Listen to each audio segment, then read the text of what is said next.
I came across a tweet from Somi talking about how the market cap of DogWifHat has flipped the entire market cap of the PulseChian ecosystem of RH ecosystem tokens. That's Pulse, PulseX, Hex, eHex, and Incentive token. They have a combined market cap less than the market cap of DogWifHat.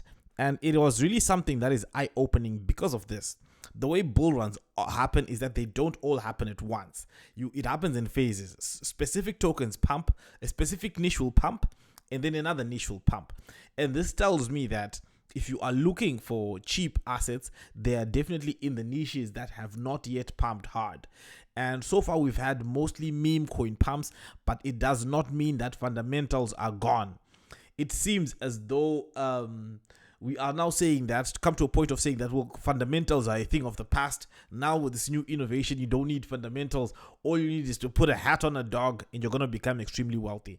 And though that has worked, I think that it means that anyone who is deploying capital now has to invest in niches that have not yet pumped, that have good product market fit, that will most likely pump. The question you've got to ask yourself is this. Are tokens that have strong fundamentals, use cases, are utility tokens, will they have their time in the sun? Will they pump too? And I think the answer is yes. And for me, looking at that, that tells me that PulseChian is undervalued. Yeah, that's what it tells me.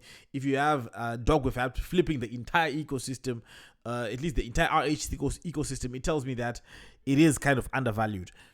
And another thing is this: if you look at other utility tokens as well, they have not pumped that much, right? Another niche that I like a lot is perpetuals, right? Your decentralized leverage trading application, where I think the biggest player is GMX.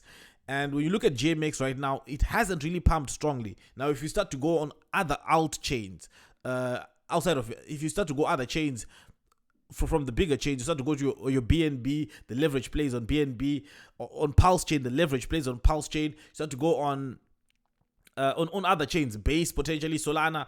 You start to look at what they have in terms of their perpetuals platforms. You look at the amount of users, you look at the price of the tokens. Many of those tokens are still very, very much undervalued. Now, it is possible that not all tokens with good utility will pump, right? I mean, there's one that I've liked for a long time, but it never really had explosive price performance, and that's ThorChain.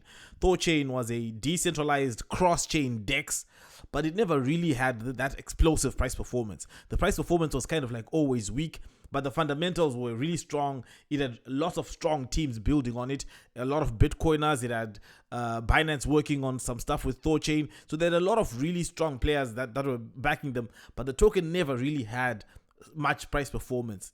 But I do think that now is a good time for anyone who's getting in the space now, who maybe doesn't have a bag already. It's a good time to start loading up on some of those tokens that have utility.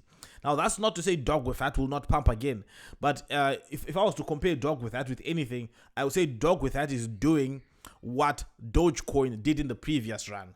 Dogecoin had an insane run in the last bull run. It kept on pumping. It had different seasons, sometimes it would pump because of a tweet from Elon Musk. Sometimes it would pump from an interview. It would pump for different reasons, but it kept on pumping. And it seems that the chosen coin for that pump this run is DogWifHat. So I do expect DogWifHat to still continue to pump hard, but I think that the majority of the gains are now in some of those tokens that have good utility. Anyway, guys, let me know what you think about this in the comments below. Thank you for watching, and see you again next time.